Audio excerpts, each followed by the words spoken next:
اعوذ باللہ من الشیطان الرجیم بسم اللہ الرحمن الرحیم۔ معزز ناظرین، میں AQ چنگاری چینل کی جانب سے آپ کو خوش آمدید کہتا ہوں۔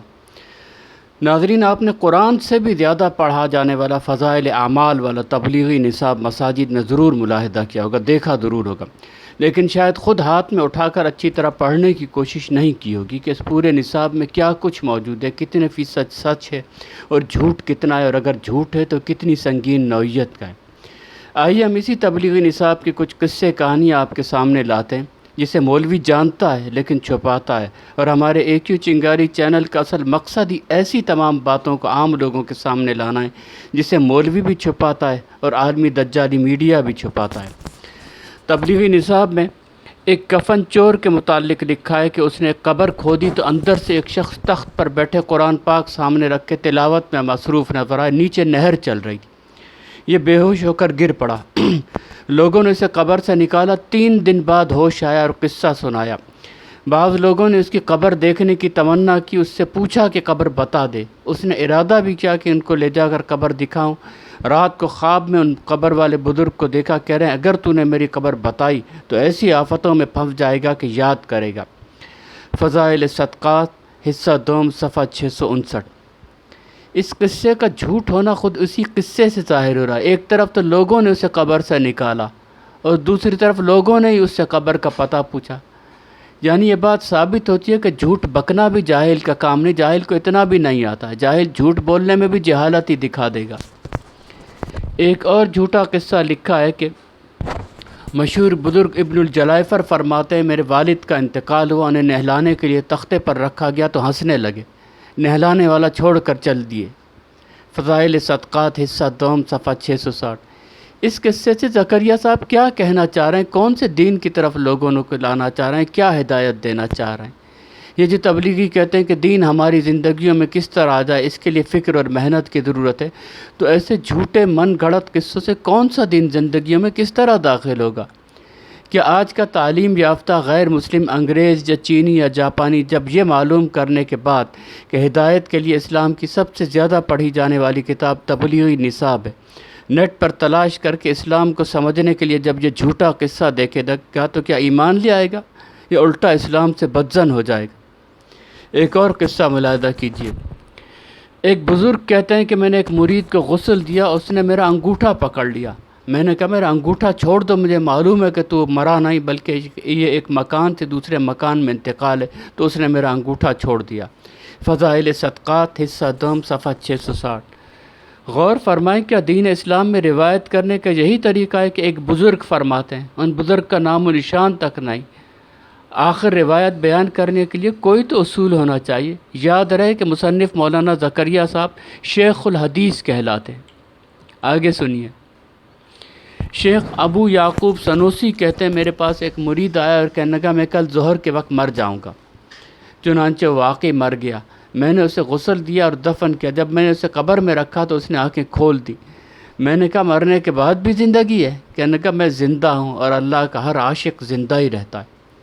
فضائل صدقات حصہ دوم صفحہ 660۔ ابو سعید خزار کہتے ہیں مکہ مکرمہ میں باب بنی شیبہ کے باہر مجھے خوبصورت آدمی کی میت پڑی نظر آئی، میں نے اسے غور سے دیکھا تو ہنسنے لگا۔ فضائل صدقات حصہ دوم صفحہ 671۔ معزز ناظرین، دل سے یہ دعا نکلتی ہے کہ جاہلانہ اسلام کسی طور بھی آج کے ان تعلیم یافتہ غیر مسلموں تک نہ پہنچے جو اصل سچ، اصل حق کی تلاش میں، اسلام کو دیکھنے کی خواہش میں، اسلام کی سب سے زیادہ پڑھی جانے والی کتاب کا پتہ معلوم کر کے اس کتاب تک پہنچتے ہیں۔ ڈاکٹر ذاکر نائک جدید سائنس اور قرآن و اسلام کی دلیل سے لاکھوں غیر مسلموں کو کلمہ پڑھا چکے ہیں، لیکن یہی دیوبندی ڈاکٹر ذاکر نائک سے بری طرح حسد اور نفرت کا شکار ہے اور انہیں گمراہ بلکہ کافر تک قرار دیتے ہوئے نہیں جھجکتے، کیونکہ ڈاکٹر ذاکر نائک جیسے جدید محققین سے ان کو اپنے مذہبی چورن کے دکان کے بند ہونے کا خدشہ لگا رہتا ہے۔ جدید تعلیم یافتہ افراد جب ڈاکٹر ذاکر نائک سے پوچھتے ہیں کہ آپ کا اسلام اور قرآن تو کہتا ہے کہ لوگ مرنے کے بعد نہلانے کے تختے پر ہنستے ہیں، انگوٹھا پکڑ لیتے ہیں، تو ذاکر نائک یہی کہتے ہیں کہ جن بزرگان دین نے قصے بیان کیے وہ درست نہیں ہے، یہ اصل اسلام نہیں ہے، یہ سراسر جھوٹ کے پلندے ہیں۔ اس پر دیوبندی آگ بگولا ہو کر کہتے ہیں کہ ڈاکٹر ذاکر نائک ہمارے بزرگوں کی توہین کرتا ہے، انہیں جھوٹا کہتا ہے۔ ہمارے بزرگ صحابہ کرام کے واقعات بیان کرتے ہیں، ان واقعات کو جھٹلا کر صحابہ سے بھی دشمنی اور بزرگوں سے بھی دشمنی کا اعلان کرتا ہے۔ یہ گمراہ ہے، بھٹکا ہوا ہے۔ اندازہ لگائیے کہ دیوبندی ڈاکٹر ذاکر نائک کی یہ تصویر میڈیا پر پیش کرتے ہیں جو آپ اس وقت دیکھ رہے ہیں۔ جو ڈاکٹر ذاکر نائک جانتے بوجھ سے ایک لفظ بھی جھوٹ نہیں بولتا، جو لاکھوں غیر مسلموں کو انٹرنیشنل میڈیا پر کلمہ پڑھا کر مسلمان کر چکا ہے۔ یہ ایک زندہ مثال ہے، شاید آپ کی آنکھیں کھل جائیں معزز ناظرین۔ ایسے ہی بیسیوں جھوٹے قصے آپ کو قدم قدم پر تبلیغی نصاب میں بھی اور طارق جمیل کے بیانات میں نظر آئیں گے۔ کیا ان واقعات کو ماننے سے قرآن کریم کا انکار لازم نہیں آتا؟ فیصلہ آپ کے اوپر ہے۔ آگے ملاحظہ کیجیے، سفیان ثوری ایک شخص سے ملتے ہیں اور اس سے ہر قدم پر درود پڑھنے کی وجہ پوچھتے ہیں تو بتاتا ہے کہ میں اور میرے والد حج کو جا رہے تھے، راستے میں ان کا انتقال ہو گیا اور منہ کالا ہو گیا۔ میں دیکھ کر بڑا رنجیدہ ہوا اور انا للہ پڑھی اور کپڑے سے ان کا منہ ڈھک دیا۔ اتنے میں میری آنکھ لگ گئی، میں نے خواب میں دیکھا کہ ایک صاحب بہت زیادہ حسین صاف ستھرا لباس اور بہترین خوشبو میں تیزی سے قدم بڑھاتے چلے آ رہے ہیں۔ انہوں نے میرے باپ کے منہ پر سے کپڑا ہٹایا اور اس کے چہرے پر ہاتھ پھیرا تو اس کا چہرہ سفید ہو گیا۔ واپس جانے لگے تو میں نے ان کا جلدی سے کپڑا پکڑ لیا اور میں نے کہا اللہ تعالیٰ آپ پر رحم کرے، آپ کون ہیں؟ آپ کی وجہ سے اللہ تعالیٰ نے میرے باپ پر مسافرت میں احسان فرمایا۔ وہ کہنے لگے تو مجھے نہیں پہچانتا؟ میں محمد بن عبداللہ صلی اللہ علیہ وسلم صاحب قرآن ہوں۔ یہ تیرا باپ بڑا گناہ گار تھا لیکن مجھ پر کثرت سے درود بھیجا کرتا تھا۔ جب اس پر یہ مصیبت نازل ہوئی تو میں اس کی فریاد کو پہنچا اور میں ہر اس شخص کی فریاد کو پہنچتا ہوں جو مجھ پر کثرت سے درود بھیجے۔ فضائل درود فصل پنجم واقعہ نمبر 43 صفحہ 102۔ سفیان ثوری ایک نوجوان سے ملتے ہیں، اس سے ہر قدم پر درود پڑھنے کی وجہ پوچھتے ہیں تو بتاتا ہے کہ میں اور میری والدہ حج کو جا رہے تھے، میری ماں وہیں رہ گئی یعنی مر گئی اور اس کا منہ کالا ہو گیا اور اس کا پیٹ پھول گیا، جس سے مجھے یہ اندازہ ہو گیا کہ کوئی سخت گناہ ہو گیا ہوگا۔ اس سے میں نے اللہ جل شانہ کی طرف دعا کے لیے ہاتھ اٹھائے تو میں نے دیکھا کہ تہامہ حجاز سے ایک ابر آیا، اس سے ایک آدمی ظاہر ہوا، اس نے مبارک ہاتھ میری ماں کے منہ پر پھیرا جس سے وہ بالکل روشن ہو گیا اور پیٹ پر ہاتھ پھیرا تو ورم بالکل جاتا رہا۔ میں نے ان سے عرض کیا آپ کون ہیں کہ میری اور میری ماں کی مصیبت دور کی؟ انہوں نے فرمایا میں تیرا نبی صلی اللہ علیہ وسلم۔ فضائل درود فصل پنجم واقعہ 46 صفحہ 104۔ ان واقعات سے تبلیغی جماعت اور بریلویت ایک ہو جاتے ہیں۔ نیز گستاخی کی بھی حد کر دی کہ رسول اللہ صلی اللہ علیہ وسلم نے نامحرم مردہ عورت کے منہ اور پیٹ پر ہاتھ پھیرا۔ استغفر اللہ، انا للہ و انا الیہ راجعون۔ لوگوں کی جہالت اور اندھی تقلید کا اندازہ اس بات سے لگایا جا سکتا ہے کہ ایک تو نبی صلی اللہ علیہ وسلم کے محبت میں درود پڑھتے ہیں، مدینہ کی تڑپ، آنکھ میں آنسو، شفاعت کا پورا یقین لیے بیٹھے ہیں، اور اسی نبی پر جھوٹ اور توہین بہتان، نامحرم عورت کے پیٹ پر ہاتھ پھیرنے کا الزام جس کتاب میں درج ہے اسی کی قرآن سے بھی زیادہ پڑھائی مسجد میں دیکھی جا سکتی ہے۔ کیا مساجد میں جھوٹ کا اور جھوٹے قصوں والی کتاب کا کوئی کام بنتا ہے؟ اتنی بھی عقل جاہل لوگوں میں نہیں ہے۔ اسی لیے اللہ تعالیٰ کہتا ہے کہ ان شر الدواب عند اللہ الصم البکم الذین لا یعقلون۔ بے شک اللہ کے نزدیک بدترین جانور مخلوق وہ گونگے بہرے انسان ہیں جو اپنی عقل سے کام نہیں لیتے۔ سورۃ الانفال آیت 22۔ یقین مانیے تبلیغی جماعت میں 98% لوگ جاہل ہیں، جبکہ 2% وہ منافق اور چالاک قسم کے دنیا پرست لوگ ہیں جو دونوں ہاتھوں سے دنیا سمیٹتے ہیں۔ میں تو زندگی گزار ہی رہے ہیں، جنت بھی ہاتھ سے نہ جائے تو 6 روزے 10 روزے لگا لیتے ہیں، یا پھر گھروں سے فرار کے متلاشی و نفسیاتی مریض ہیں جنہیں پناہ گاہ چاہیے ہوتی ہے تو وہ 4 مہینے 40 دن ادھر ادھر جا کے گھر سے فرار حاصل کر لیتے ہیں۔ اگر ایک کتاب میں قرآن کی درجنوں آیات لکھی ہوئی، نبی صلی اللہ علیہ وسلم کی بھی احادیث بھی لکھی ہوئی، لیکن ساتھ ہی ایسے جھوٹے قصے کہانیاں بھی لکھی ہوئی جن میں نبی صلی اللہ علیہ وسلم کی توہین تک موجود ہو، اگر آپ اس کتاب سے کوئی سچا واقعہ سچی حدیث بھی سنتے ہیں تو یقین جانیے آپ گناہ گار ہوتے ہیں۔ وہ کتاب جلا دینے اور دریا برد کر دینے کے قابل ہے، نہ کہ مساجد میں جاہل لوگ اس کو پڑھ کر اس سے دین سکھانے کی کوشش کریں۔ ہمیں اگر ایک آیت نبی صلی اللہ علیہ وسلم کی سچی بات معلوم آتی ہے تو اس میں ایک آیت کی سچی بات کی تبلیغ کرنی ہے۔ دین یہ ہے کہ نہ کہ اپنی طرف سے قصے کہانیاں گھڑ کر دین زندگیوں میں داخل کرنے کی کوشش کی جائے، اسلام اور تبلیغ دونوں کا ستیہ ناس لگا دیا جائے۔ لہذا پہلے دین کا علم حاصل کریں، پھر آگے پہنچائیں۔ پہلے طارق جمیل اور زکریا جیسے مذہبی بہروپیوں کو پہچان کر ان جھوٹے کذابوں پر لعنت برسائیں، پھر نبی صلی اللہ علیہ وسلم سے محبت کی باتیں وغیرہ کریں۔ کیا سچی آیات قرآنی اور سچی احادیث نبوی میں کچھ کمی ہے جو ہدایت کے لیے جھوٹ پر جھوٹ کڑے جائیں؟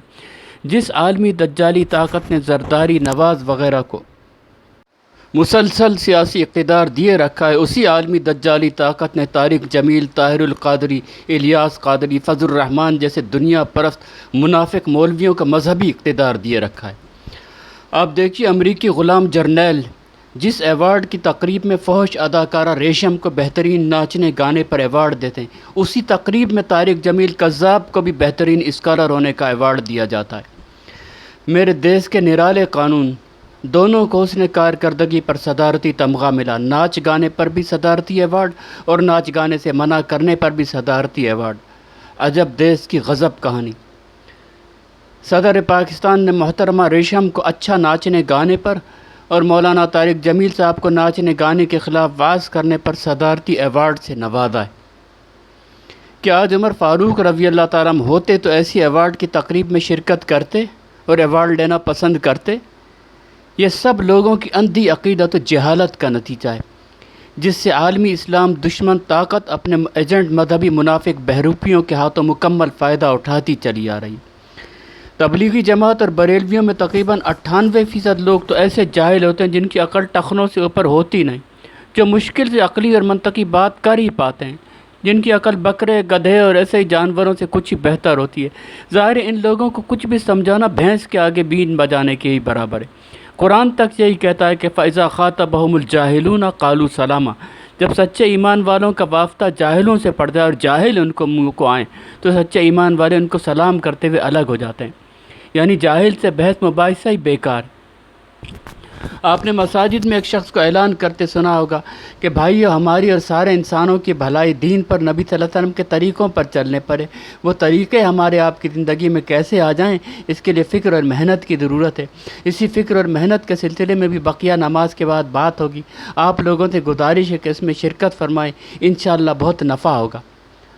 اور آپ نے اعلان کرنے والے شخص کے انداز اور آواز سے صاف اندازہ بھی لگا لیا ہوگا کہ شخص تقریباً جاہل ہے، خود میں اعتماد پیدا کر کے بولنے کی کوشش کر رہا ہے۔ دین ہماری زندگیوں میں کس طرح آ جائے، اب اس کے لیے یہی تبلیغی نصاب کھول کر پڑھا جاتا ہے، جس میں نبی صلی اللہ علیہ وسلم پر جھوٹ سمیت سینکڑوں جھوٹے قصے کہانیاں موجود ہیں۔ جھوٹ اور سچ پر مبنی یہی تبلیغی نصاب مساجد میں قرآن کے نسخوں کے ساتھ پڑھا رہتا ہے۔ مجھے یقین ہے کہ عمر فاروق رضی اللہ تعالیٰ عنہ کا دور ہوتا تو وہ ان تمام تبلیغی نصابوں کو آگ میں جلوا دیتے کہ ان نصابوں میں قرآن کی آیات اور احادیث کے ساتھ ساتھ ہی جھوٹے قصے کہانیاں اور نبی صلی اللہ علیہ وسلم کی توہین تک کا مواد موجود ہے۔ آپ خود بتائیے کہ ایک جگ میں صاف پینے کا پانی ہے، اسی پانی میں پیشاب کا ایک قطرہ یا کیچڑ کا ایک قطرہ بھی ٹپکا دیا جائے، کیا آپ اب اس جگ سے پانی پی سکتے ہیں؟ اگر نہیں پی سکتے تو قرآن و حدیث صاف پانی کی مانند ہے اور جھوٹے قصے اور نبی صلی اللہ علیہ وسلم کی توہین پیشاب اور کیچڑ کے مانند ہے۔ ان دونوں کا امتزاج رکھنے والی کتاب کیا اس لائق ہے کہ اس کو مساجد میں رکھ کر قرآن کو نظر انداز کر کے اس کتاب سے ہدایت حاصل کی جائے، اس کی تلاوت کی جائے، اسے پڑھا جائے؟ طارق جمیل کو دیکھیے جس انداز میں یہ حور کا حلیہ بیان کر رہا ہے۔ مٹی ہوا سے جنت کی لڑکی، انگوٹھے سے یہاں تک زعفران، گھٹنے سے سینے تک مشک، سینے سے گردن تک عنبر، گردن سے سر تک کافور، 4 خوشبوؤں سے ملا کے بنایا ہے، اور اس کا قد ہے 130 فٹ، 130 فٹ۔ سر کے بال چوٹی سے آتے ہیں آبشار کی طرح اور پاؤں کی ایڑیوں کا بوسہ لیتے ہیں، 130 فٹ لمبے بال۔ اس کی آنکھوں کو غور سے دیکھیے، کیا یہ صاف جاہل نظر نہیں آ رہا؟ کون سی قرآن کی آیت میں، کون سی مستند حدیث میں حور کا یہ حلیہ بیان کیا گیا 130 فٹ کا؟ یہی طارق جمیل ایک ہی جھوٹ کی لپیٹ میں اللہ اور محمد صلی اللہ علیہ وسلم دونوں کو لیتا ہے کہ نبی صلی اللہ علیہ وسلم کی نماز جنازہ سب سے پہلے اللہ نے پڑھائی، جبکہ اللہ قرآن میں درجنوں جگہ صاف صاف خبردار کرتا ہے کہ اس سے بڑا ظالم کوئی نہیں جو اللہ پر جھوٹ باندھے۔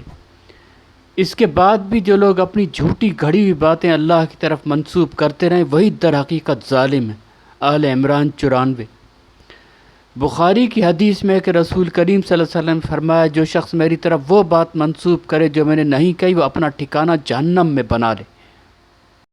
جانے میں ایک ہفتہ باقی تھا دنیا سے، تو صحابہ ہے اور یا رسول اللہ، تو آپ نے ان کو دیکھا تو آپ کی آنکھوں میں آنسو آئے، تو آپ نے کہا میں تمہیں اللہ کے سپرد کرتا ہوں، اللہ تمہارا ساتھی۔ تو عبداللہ بن مسعود نے پوچھا کہ یا رسول اللہ یہ تو باتیں رخصتی کی ہیں، جسے جانے کا وقت قریب آ چکا ہے، تو اب وہ غسل کون دے گا؟ کہا میرے اہل بیت مجھے غسل دو۔ آپ کو کفن کون دے گا؟ کہ میرے اہل بیت مجھے کفن دے۔ آپ کو قبر میں کون اتارے گا؟ کہ میرے اہل بیت مجھے اتارے گا۔ آپ کا جنازہ کون پڑھے گا؟ اس پر آپ کی آنکھوں میں آنسو آ گئے۔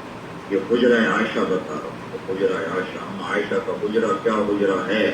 تو آپ کی آنکھوں میں آنسو آ گئے۔ تو آپ نے کہا تمہارے نبی کا جنازہ ایسے نہیں ہو جیسے ہمارے ہوتے ہیں، بتانے لگے۔ تو آپ نے کہا جب تم مجھے غسل دے دینا تو تم سارے باہر نکل جانا، سب سے پہلے میرا جنازہ پڑھے گا۔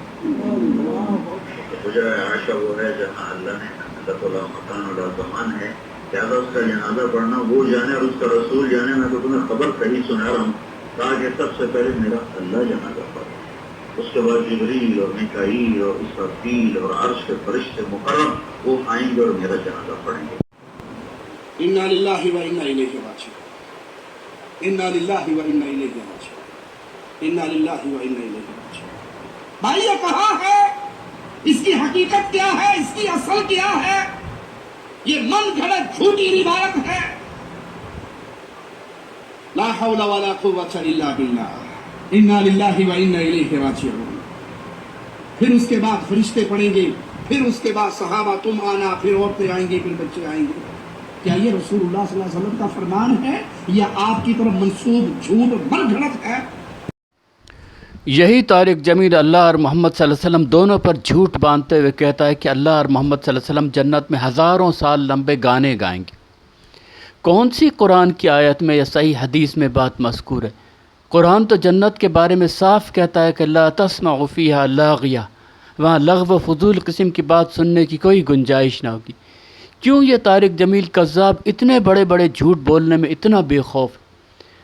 بات یہ ہے کہ زرداری اور نواز جیسے سیاسی پیشواؤں کو اچھی طرح پتہ ہے کہ جب تک لوگ جاہل ہیں ہماری جماعت کو، ہماری پیشوائی کو کوئی خطرہ نہیں۔ پھر ہمارے سر پر امریکی غلام جرنیلوں کا ہاتھ بھی موجود ہے۔ بالکل یہی بات فضل الرحمان کو بھی پتہ ہے۔ لوگوں کی جہالت ہی ان میں یہ اعتماد پیدا کرتی ہے کہ وہ پکے یاروں کی طرح ساتھ بیٹھ کر شیر و شکر دکھائی دیتے ہیں۔ زرداری جب کوئی کرپشن کی کامیاب ڈیل کر کے فتح کی چمک آنکھوں میں لیے جا رہا ہوتا ہے تو فضل الرحمان اس کا بیٹا بھی پیچھے پیچھے فاتحانہ انداز میں جاتے دیکھے جا سکتے ہیں۔ فضل الرحمان کو پتہ ہے میں مریم نواز کے جتنے بھی قریب ہو جاؤں، چپک ہی کیوں نہ جاؤں، میرے معتقدین مجھے پیشوا ماننے والے جاہل ہیں، اندھے ہیں، میری مذہبی پیشوائی کو کوئی خطرہ نہیں ہے۔ کسی پیر سے کسی نے پوچھا کہ آپ کی پیری مریدی کب تک چلے گی؟ پیر نے جواب دیا جب تک یہ جاہل لوگ رہیں گے۔ معزز ناظرین، اگر آپ کی عقل کچھ نہ کچھ آزاد ہے، قوت تمیز و فیصلہ ابھی تک باقی ہے، تو آپ کو تو سوچنا چاہیے کہ جس جماعت میں اپنا قیمتی وقت اور مہلت عمل لگا کر دنیا کو اس تبلیغی جماعت کے درست ہونے کا اپنے عمل سے شہادت اور ثبوت دیے جا رہا ہوں، کہ آخرت میں ایک کسب یہ لگایا وقت میرے گلے کا پھندا نہیں بن جائے گا۔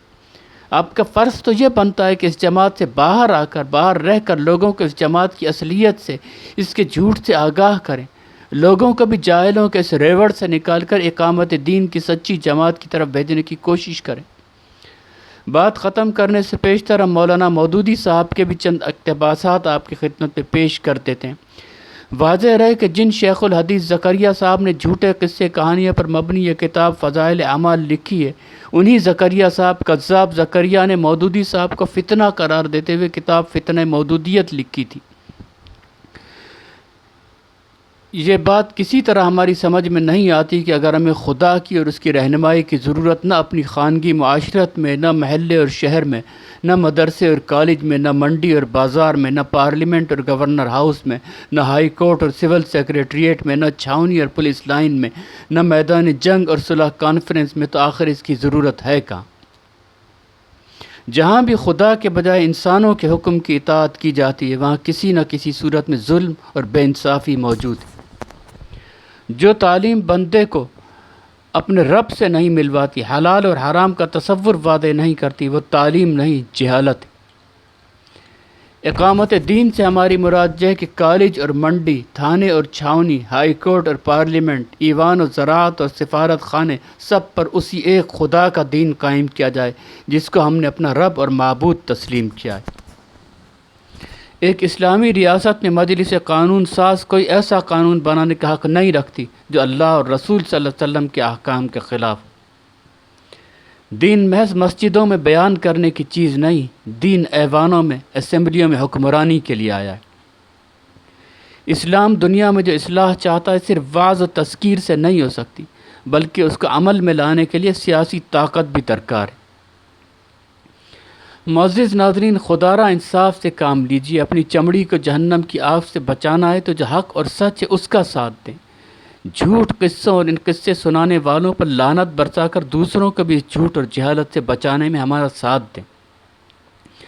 معزز ناظرین، اگر کوئی جماعت یا گروہ دین غیر اللہ کے خلاف بغاوت کا صحیح حق ادا کرتے ہوئے خود کو اجتماعی طور سے بھی صرف اور صرف اللہ کی عبادت تک کاربند رکھنے میں کامیاب ہے تو ہماری بات کا یقین کر لیجئے وہ صرف اور صرف جماعت اسلامی ہے۔ جبکہ شیطان کے سب سے بڑے منافق دنیا پرست ایجنٹس آج کے دیوبندی علماء سوء ہیں۔ فضل الرحمن، طارق جمیل، طاہر القادری، الیاس قادری وغیرہ سب نے دین غیر اللہ یعنی اصل شرک پر، انسان دین و شریعت پر، اپنے جیسے انسانوں کی عبادت و ربوبیت پر سمجھوتا اور مکہ کر لیا ہے۔ خدا را ان کے فریب سے خود کو بچائیے۔ زندگی کے اکلوتے مقصد عبادت صرف اور صرف اللہ کی، ایاک نعبد میں کامیاب ہونا ہے تو دین غیر اللہ کے خلاف جہاد کرنا ہی کرنا ہے۔ جہاد نہ کیا تو آپ فیل ہو گئے۔ جماعت اسلامی یہ جہاد کیے جا رہی ہے، جبکہ یہ عرب پتی علماء سوء اللہ کے خوف سے بے پرواہ ہو کر جھوٹ پر جھوٹ بکے جا رہے ہیں۔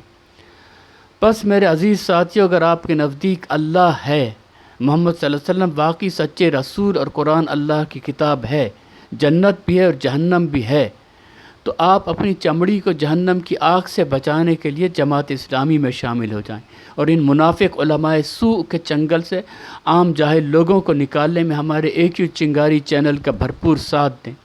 انشاءاللہ آپ کا ساتھ دینا ہی آپ کو جہنم سے نجات اور جنت میں داخل ہونے کا سبب بن جائے گا۔ وما علینا الا البلاغ المبین۔